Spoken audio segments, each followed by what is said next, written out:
Hey everyone, welcome to Encounter Grace. We're glad you're with us. I'm Jason McKnight, and I've got Ben Hendricks right here beside me as always. Ben, how you doing today? I'm doing super well. I'm excited. I hope you're doing well. I'd love to ask you to recount your day for the folks watching and listening, but I might be letting a cat out of the bag. But anyway, everyone's going to think, what? Is Janessa pregnant? Yes, she is. Wow. She's almost about to have a baby. And she's looking at Oh, boy.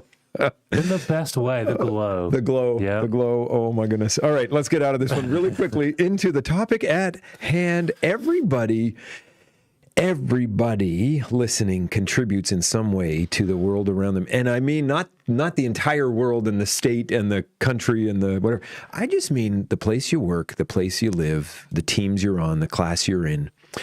If you're a ministry team leader, if you're a house church leader, if you're a mom or a dad with kids, everywhere. And what that word is defining each place we are and what we do there is culture. There is a culture in each different place we are. And all of us, especially if we're a mom or a dad or a coach or a supervisor or a house church leader or a ministry team leader, all of us have leadership over people, but also leadership over the actual culture. So, Ben, you came to me recently and you said, hey, we need to do a little bit of stuff on how do you lead into a better culture? Yeah. And so I said, well, Ben, you work this up. You tell me the expert stuff. Yeah. I'm going to learn from you. Now, we're gonna have some fun here and talk this through. Yeah. But what made you want to have this conversation and how can we help? Well, so it's kind of two things. One, the season and student ministry that we're currently in, just as the student ministry is growing rapidly to the point where I am, like my hands are almost forced to have to look at it in a slightly different way. We've always been about raising up leaders, but we're forced to do that now because when you have 20 students, you can kind of get around to everybody. When you have 40, 50, and even into the 60s, you just simply can't. And so I've just watched as the Lord has grown my leadership from kind of this wrong way to look at it, which is it's just about what I can do. And then everybody can watch me, and then they'll go, oh, man, I'll just follow that. To ultimately what I think leadership really is, and that's what can I empower other people to do? So I think the wrong way to look at leadership is that it's just what I can do. And I think a lot of us look at leadership that way. We go, well, I need to perform, I need to speak this at this standard and be able to do these things, or I'm not a leader. But for the most part, leadership is ultimately not about you. It's about them. It's about what can I empower you to do. And so the first thing is, one, we're just in a season of needing leadership and basically training up our volunteers to go, here's what we're about, the Mill Student Ministry. And everybody kind of has something like that. But And it's a great team God has built. Amen. And then I'm looking at the team that is serving up on Sunday nights in the Mill. I'm like, wow, this is the A-Team plus. we're like 6 months away from planting a church, I think. Oh, wait a minute. Well, we don't have any givers. Students, they're not givers. Well, the second thing that I also alluded to was it's just how the Lord has grown me over the last, half a decade or so of just of what leadership actually is. Again, it's not ultimately about what you can do. Yeah. But what you're doing for others. And so if leadership is ultimately about influence and empowering the people around you to a certain end, then you need to either be able to train up as many people as you can, which creates culture, but most importantly, create a culture in which when people come into, they're a part of what's already going on. They know what things are, they know what's expected of them, and they know how to kind of just get into the current of the river. Instead of just kind of floating around for a while, they're like, oh, I'm in. Yeah. And so for a lot of us, we don't think of of whatever it is that wherever we're a leader as having its own culture. But anywhere where there's a leader, there's a culture. Yep. That's right. And so that can be your office. Well, anywhere there's people, or there's people. A culture. Yeah, that's fair. Because, being leaderless is going to come up with a culture. Lord of the Flies. Yeah, I mean. And so that could be your office building. That could be your classroom. It could be your small group. There's no end to this. Wherever there's people, there's going to be a culture because people create culture. And so let me define then what kind of culture is. I put it as three things and then kind of get to where the gap and the rub is. Sure. So culture, I think, is three things, and it's your vision, your values, and your standards. So the vision for us, for the Mill Student Ministry, where do we want to go? Where's this thing? Like, we have a point for every Sunday night why we meet. Well, what is it? Where are we going? What is the point of this thing? But what are our values? So, like, what are actually important to us? Because whatever that vision you have is, if you don't have any values, then it means whatever it takes to get there is fine. But if you do have values, then you're like, hey, these are the things that we're holding on to, the things that we value, that as we're headed towards our vision, these are things that no matter what, we're going to hold on to. They're kind of, and they keep us in check. But there's also the standards. I like to think of these as the rules we play by. Because we all need rules. Because again, even if you simply have a vision, you're like, hey, like, here's where we're going, here's some good things. It's like, but man, I can go over here. But these kind of keep you in check and help people know as they're entering into the ministry, as they're entering into the workspace, as they're entering into your classroom, as they're entering into whatever it is that maybe you're leading or you're a part of, that they go, okay, these are the rules that we play by. I think we need all three of these. And a culture is set by all three. Without one, we lose the potency of the culture. We desperately need both.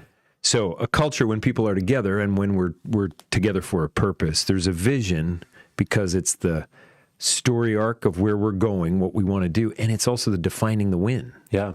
So that we can go home every day or every night or every whatever and say, oh, that's what we were trying to accomplish. Did we do it? Did we live into the vision? Yeah. And how do we live into the vision? Well, it's through our values and our standards. Yeah. And our values are those things like integrity or, like we're not going to lie or something. Yeah. That's a value we have. And they're both, values are both real and aspirational, I think. Yeah. Like a culture's values are real and reflective of what's there, but also they also have to be aspirational. Like we never hit them 100% of the time. Yeah. So, without also that desire to live into our values. Yeah. So vision, values, and then standards. Well, I like this. Very good. Yeah. So the kind of in those visions, values, and standards, like we often think of them as core values. One of the ways that I was thinking about it was like, because we need both, but I think most of the time we want those core values to be a description of who we are, not just a prescription of who we want to be or we think we should be. Sure. Because we're taking the people that we have with us and we're actually creating a culture out of it. The problem, I think, is that culture, we forget this, I often forget this, is that culture is spoken and unspoken. That's so true. And so it's the spoken, what I say we're about. On Sunday nights, I have a couple things that every time I do announcements, I pitch them in a way that pitches this, like kind of our vision, our values, our somewhere along the way of one of the things that we constantly bring up is that life is better together, and it's better connected, like all of those things, because I want our students to do life together, because I really believe that that's a better way to do it. And so I say that all the time. That's my heart.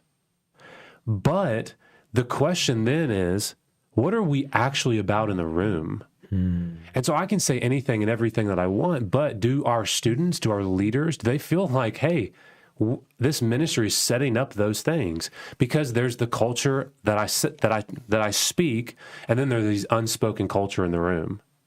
Like we can talk about how, it's true. In your workplace, in whatever you are, that honor is a major thing, or that honesty is a major thing.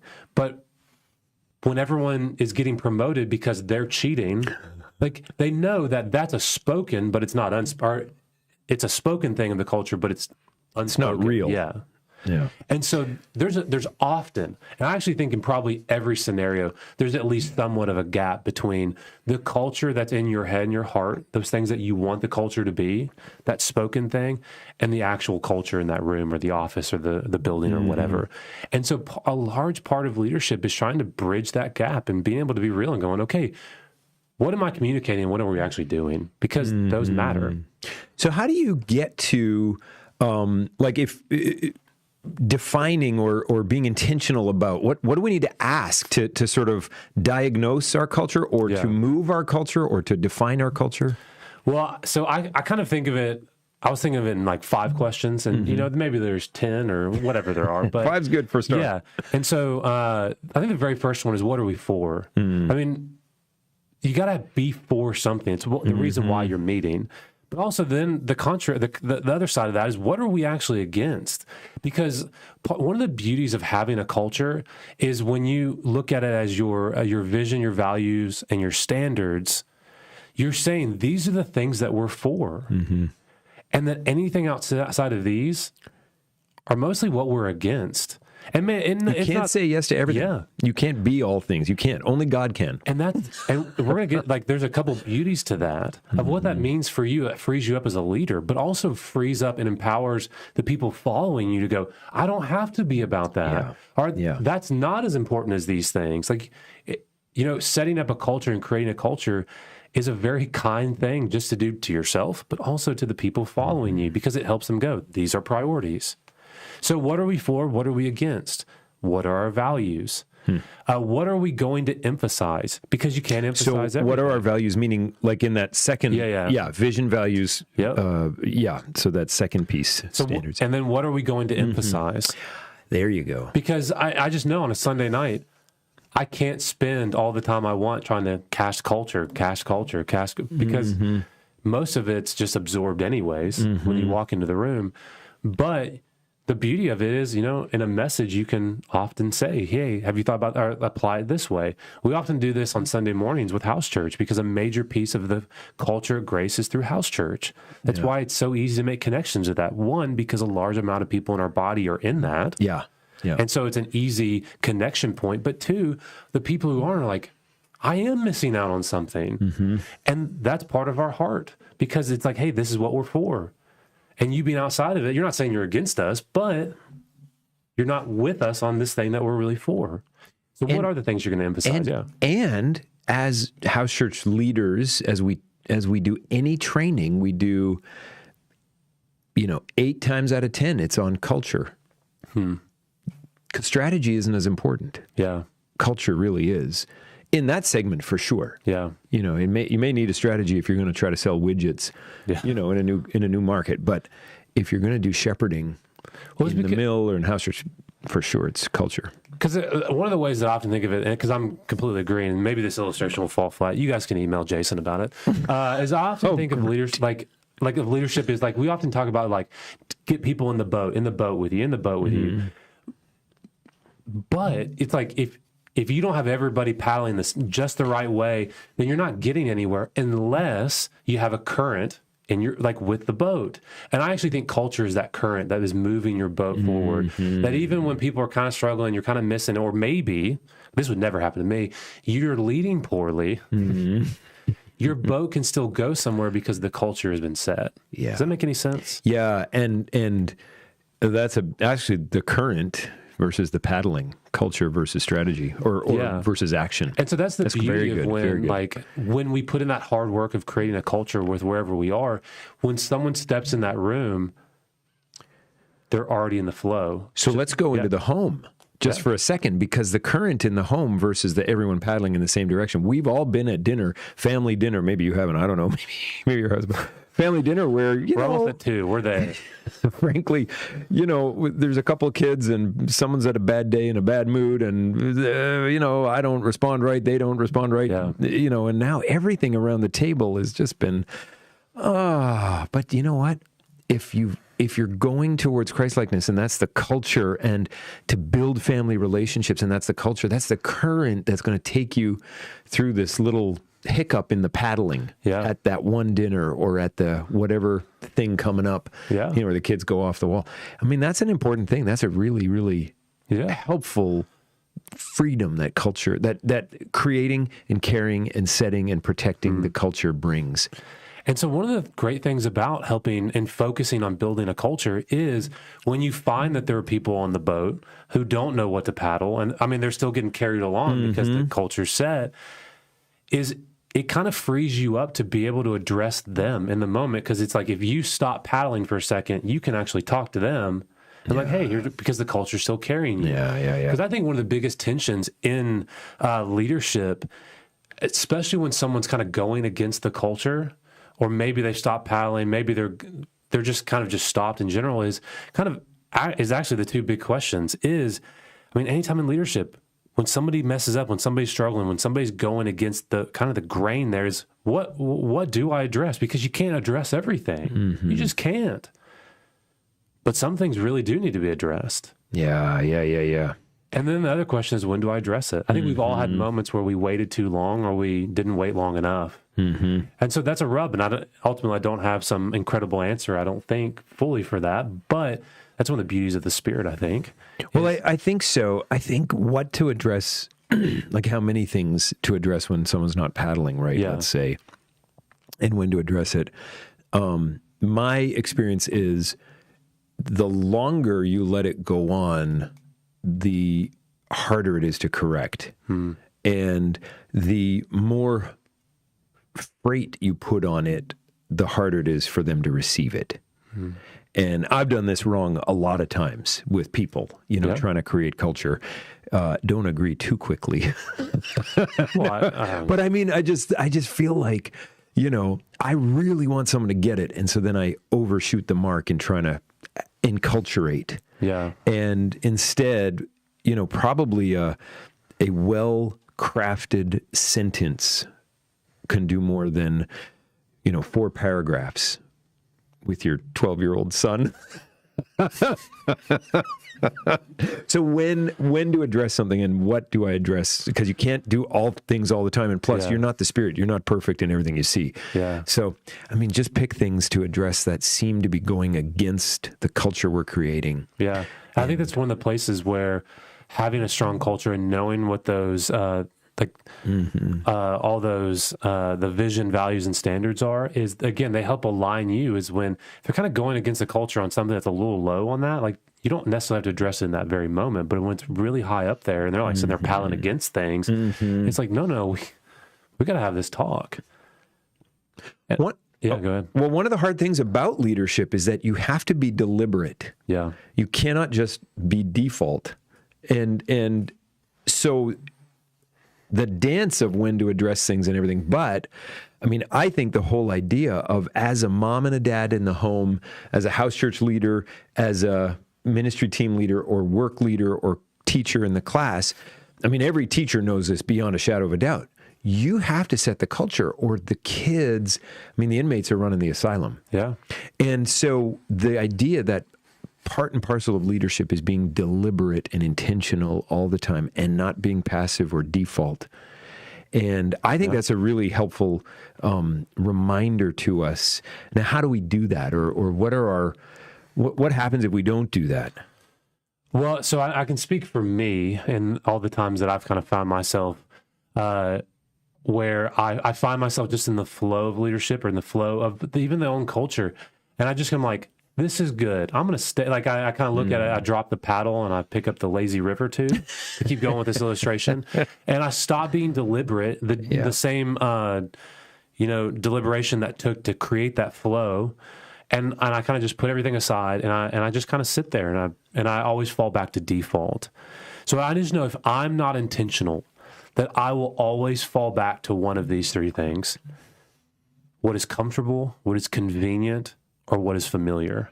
So the things that we've always done, because that's the way we've always done them, and we're going to always do them because that's the way we've always done them. Because they worked then, so of course they'll work now. Or I know how this works. I don't have to think through. I don't have to fear that. I don't have to wonder. I don't have to plan, because this is what we've always done, and I know how this works. And I think we just always need to be people who are willing to not default and to be deliberate about creating the culture, because what's the illustration? We'll keep going with boats here. That vision leaks. I think culture leaks. Yeah, it's true. And so we need to be people that are constantly plugging the holes as they leak. And that takes a lot of work. And part of doing that is being proactive. Yeah. And not becoming comfortable, not being convenient, and not being familiar with what's going on all the time. Yeah. That's very good. So I think we just need to be leaders. So again, in whatever capacity you are, you could be the mom who's parenting. You could be in the early stages of parenting with the toddler who doesn't quite know what's going on, but they're constantly causing mess, but you want to create a situation for them to flourish. I mean, those routines and those habits, that's what culture is. You're creating that right there. That's worthy. All of that effort and all of that time you're feeling, oh, like I'm such a failure. No, you're not. You're creating a culture, and that culture takes time. I mean, one of the things that we did all the time with our kids growing up was they helped us clean up the toys. Like very rarely, and once in a while we would just do the fast cleanup because it would take long. But we always got them involved with us cleaning up their toys. And we'd be like, oh, you want to play with this toy? Well, then let's put this toy away first. Like not just one toy, but I'm just saying like maybe they had a bunch of Lego out. Well, let's put that away. And then, so because one of the big things in our culture, in our home is, I mean, a whole bunch of fun, but also order is godly and chaos isn't. So it just doesn't work for us as parents to have chaos in every room of the house. Isolated it to one or two rooms. So when it got to the point where the chaos was going to spill into another room with a new set of toys out, we said, well, let's get this one. You know, that kind of thing. That's just a culture thing that we said, let's instill this in the guys to let them be. We do this here at Grace, a culture whenever we have to move the chairs after the service. Our culture is at the benediction, we invite everyone to stack them. And we have a few people lined up to move them with the chair carts, but everybody in the whole place gets to contribute, gets to stack the chairs 3 or 4 or 5 high, and that's just a culture thing. Like some churches might say, "Oh no, we've got staff for that, or we've got a team for that," and that would be a different culture and totally appropriate. But at Grace, we're just kind of an all-in kind of everybody, do something, and that idea of everyone doing a little bit accomplishes a lot is a big part of our culture.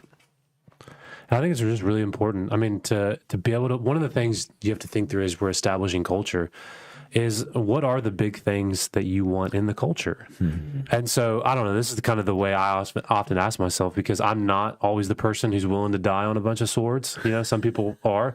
But what swords am I willing to die on? So I think of it in my family. I mean, there's a culture there that I'm helping establish. I think of it in the Mill Student Ministry.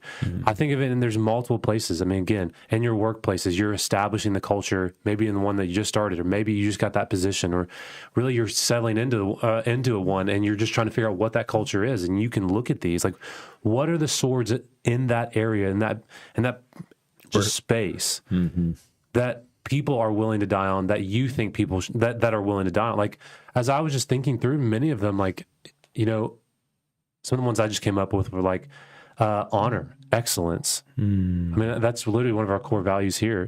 Generosity, faith, and servitude. I mean, I think faith is just such an important one. And so that's one of the things that, as like we think of it from a very spiritual place, of course, but like Janessa and I make a priority in our family. Like, so one, just the practical sides of what does it look like to follow Jesus, but what is discipleship going to look like? And how does that become a part of what we do? What does faith look like in our family?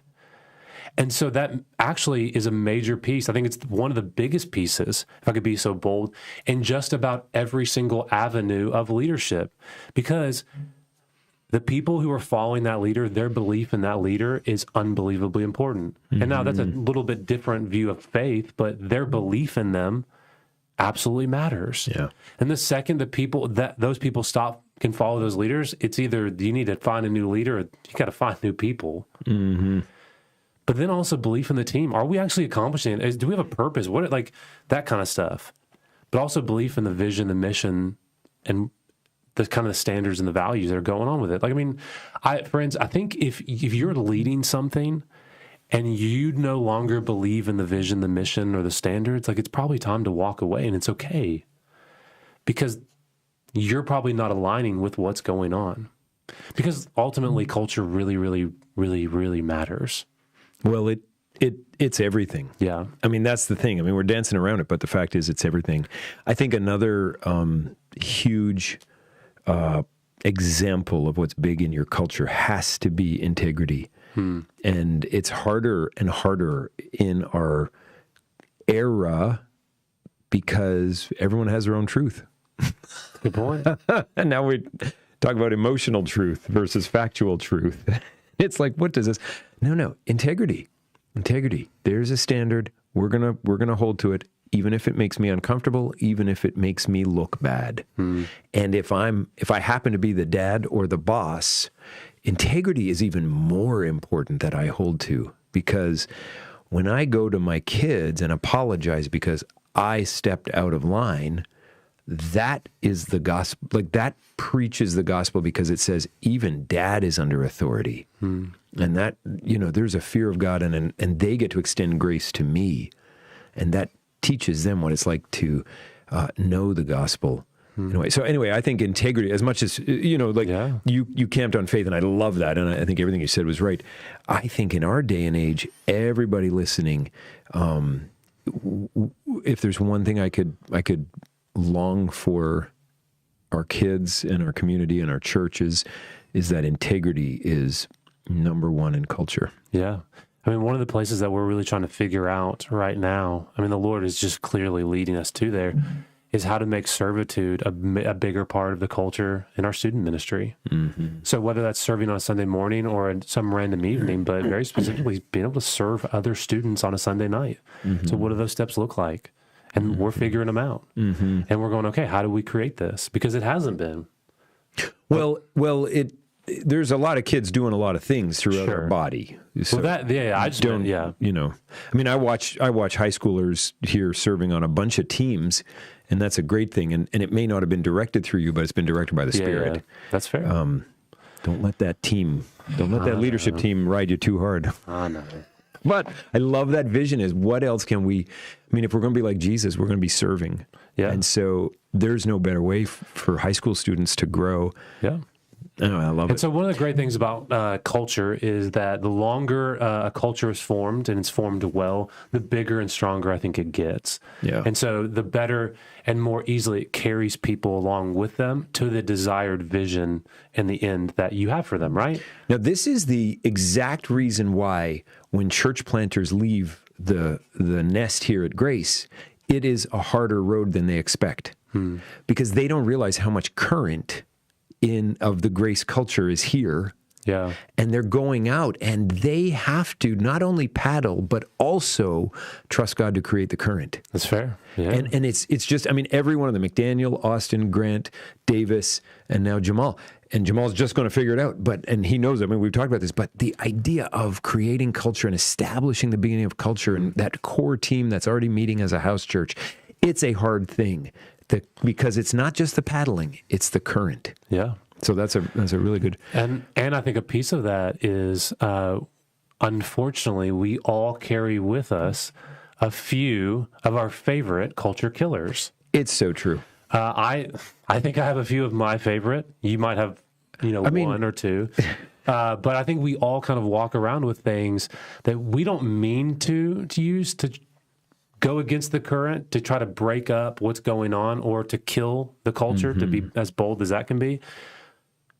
But we all have a few of them that we default to. And before we get specific, remember that culture is the relationships that we have as we're trying to go somewhere, because it's vision, values, standards. And so and obviously that has to be relationships. We're not talking culture as an abstract something. It's the atmosphere in your home, on your team, in your classroom, whatever. Yep. So what are the culture killers that hit relationships, basically? Yeah. So what are they, Ben? Well, what are yours, let's say? Yeah, I think I'm all these. Well, let me just give you a couple. I think gossip is a really big one. Why? What, I mean, did you hear what they're talking about you? Bad attitude, bad attitudes. I totally never have that. I think entitlement is a really big one. I mean, again, I think it's a piece of a lot of generations. My generation gets heckled to death about it, but I also think, I think so many generations, and it's like, but it's understanding how it plays a part in yours. I think it got beaten out of the Depression quicker. That's probably true. The Depression generation. Like, seriously, I think entitlement, everyone's born with it. I think it just gets beaten out of you at different times. But also like laziness. Uh-oh. I know. How about self-preservation? Like, all that matters is me. I just got to, like, who cares about what's going on? I've just got to get that promotion, or I've just got to make it to the end of the week. I mean, has anyone ever thought that? Like, I'm not worried about where we're going or what's going on. Forget all you people. I just got to make it to the end. I just got to get to this review. I just got to, like, we all do it at times, at least. I think we do. And then no accountability. Yeah. Yeah. Like, I think a lot of these are just unbelievable culture killers. And the way I think about it is, as big and as strong as culture can be, these things, and they start off so small, but they're like poisons. And like poison, it doesn't take a lot to cause a lot of damage. Yeah. Yeah. It only takes a little to do a lot of harm. And so a little gossip, and people start hearing, and then they stop trusting, and then the relationships fall apart, and then the culture dies. Deceit. Yeah. Add deceit. You need to put deceit on there. Little lie, little white lie here and there. Yeah. A little cover your butt. Yeah. Well, how about one that's like really close to home for me that I may or may not, y'all, have had someone talk to me about in the last, let's put it 6 years. How about a bad attitude? Hey, How long have you been married? How about a bad attitude? Like, hey, you may not actually be feeling this way, but you look like you have a bad attitude. You don't look like you want to be here. You don't look like you care. And so maybe you really do, but you don't look like it. So, and what's hilarious, or not hilarious, but what's so sad about that is other people start picking up on that attitude. They're like, well, if he doesn't care, maybe I don't. And it's just so funny, these little things, and that little bit of entitlement, that little bit of laziness, that little bit of self-preservation or no accountability, they're like poisons to the culture. And so the question is, what are yours? Yeah. Yeah. I mean, these are some of mine. Right. Right. These are probably some of yours. But what are yours? Because the reality is we need to address them. Because I don't think you want to kill the culture. But some of these we just bring along with us. One of the helpful ways to address it, or ways to think about addressing it, that I've experienced is to embrace the role of a gentle shepherd. Like, what I'm doing is not just dealing with one person, but dealing with one person for the sake of the rest. Because it's a culture we're talking about. So it's not calling someone else, certainly not shaming them or doing anything publicly, but it's the idea of everyone else is affected by it. It's the culture that's affected by it. And so that's what, but what's my posture? Well, it's a gentle shepherd. Let's see how we can get there. Anyway. Well, so I think kind of wrapping this up a little bit, just because we've kind of talked about how important culture is and some of the, just how strong it can be, but also how much damage these little things can do, these little like culture killers. And so maybe we're like, well, what do I do from here? Because, I'm starting this business, or I want to look at my family in a different way. I want to start leading them. I want to start leading the classroom. I want to start leading the office. I want to start creating a culture. Maybe there's been a culture gap, and that's the culture right now. And you want to kind of take that next step. I think a main thing that you need to do is just start off with controlling the main thing, the vision, the values, and the standards. And two ways to do that is, and be as specific and as clear as you can. Define what is the culture you're willing and desiring to carry. And there's actually a difference between the one that you want and the one that you can carry. Yeah. Because we all want the perfect culture that's going to take this, but everything that you put down there, you have to be willing to carry. Because at some point, leaders exemplify and carry the load of the vision. Because when people kind of forget and the current does seem to slow a little bit, they look to you and they go, that's right, that's it. And they get back into the current. So define what is the culture you're willing and desiring to carry. What's the thing? What's that culture? What are those? What's the vision, the value, and the standard that you want and you're willing to carry? 2 is create and communicate clear boundaries of this is who we are. And anything outside of that is this is who we're not. So this is that vision, value, and standards. This is why at Grace Fellowship, they do a 7-week Discovering Grace class, because they've defined who we are and also who we want to be. So we keep aiming at it. And every new person who wants to join formally as a member has to go through the 7-week class, which is an enculturating class. It's not to teach everything. It will teach some things along the way. The point of it, though, is to grant to the people who are coming a full understanding of what they're joining, what they're entering into.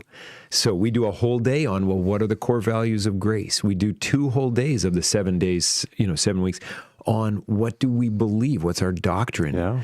The first day is, my wife Susan leads it. So the first class is everyone shared their story really briefly so that we're no longer strangers in a class. And that's our culture. We don't want strangers in a class. We want people, pilgrims on the journey, and fellow companions.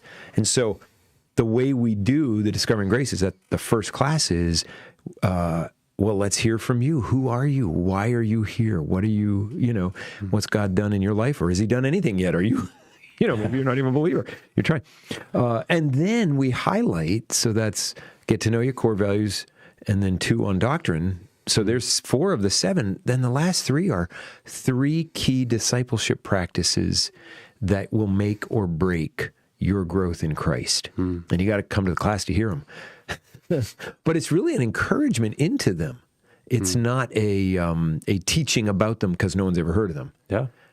Because we want to enculturate people, because we want to communicate the boundaries of who we are. Yeah. And we're not a church that does every idea that people have, because we know what the boundaries are. Yeah. And so that's we're protecting the culture. Because one of the things that you don't want when you're in leadership is to lead only or mainly by your personality or preferences. That's good. And it's hard. It's so hard. Because everything becomes about you at some level. Because why do we do that? Well, that's what he wanted. Why that color? Because that's what pastor wanted. Or that's what you get it. And so there's really 2 reasons why we don't want to do this. If we do, we become the standard of success. And look, that is an unbelievable burden to place on the people following you, and is an unbelievably heavy burden to carry yourself. You don't want it. Yeah. And that comes when you make it all about your personality or your preferences. But here's the other one, and I find so much joy in this. Because when we make it about our personality and our preference, we become the bad guy when people fall short. Well, why are you correcting me? And when you correct someone, it's because they don't look like you. And so you become that standard, and you become that line, and you become the bad guy. But there's something so freeing when you know the culture, when you know what you're about and you know what you're not about. When people are that's what we're not about, it's so impersonal in a good way to correct them, because it's not about you. It's ultimately you have the ability to love them and to draw them back in, going, look, come on, this is what we're about. That's not what we're about. And you kind of fell into it. And I get it for sure. But you can come back and be about what we're about. And they can make that choice in themselves. But I think it cuts harder when that standard is you. Because you end up kind of saying, well, you're not like me. And, well, it's just my personality. It's just my preferences.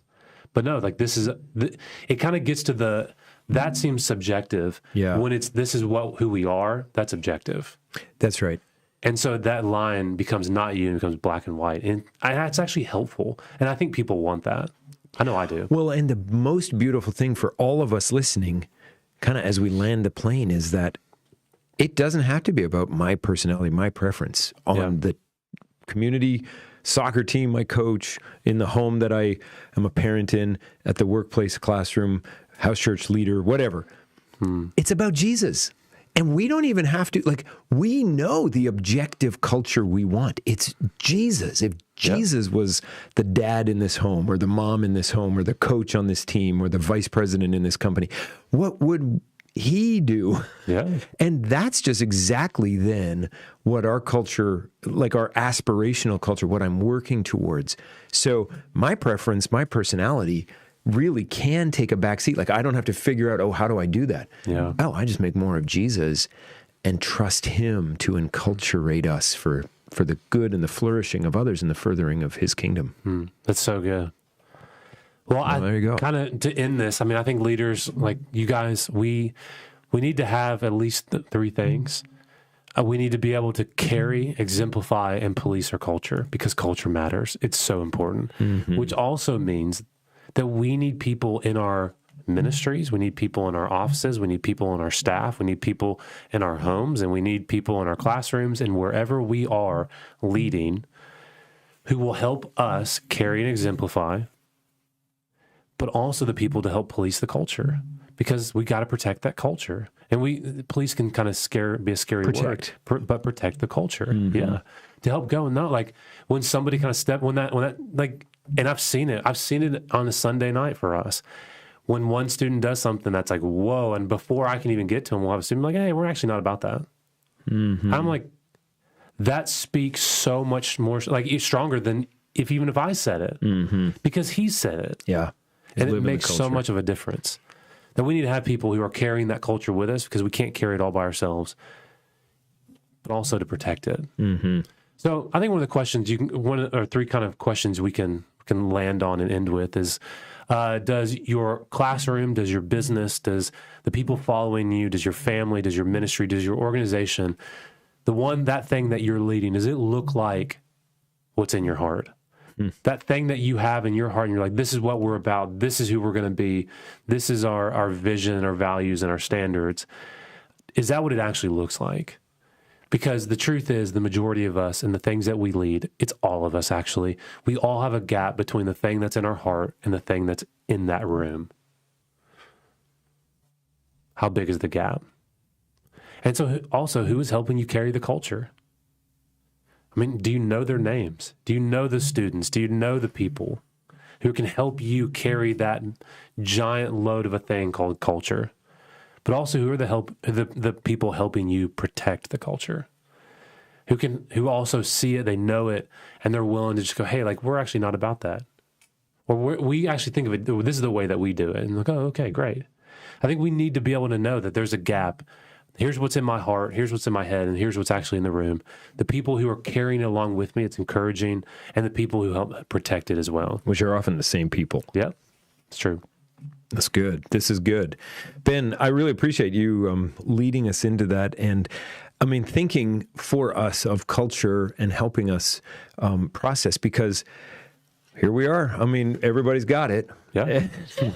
And it's a matter of, if you don't do anything about it, then you're not at all controlling it or running it or setting it or helping it thrive.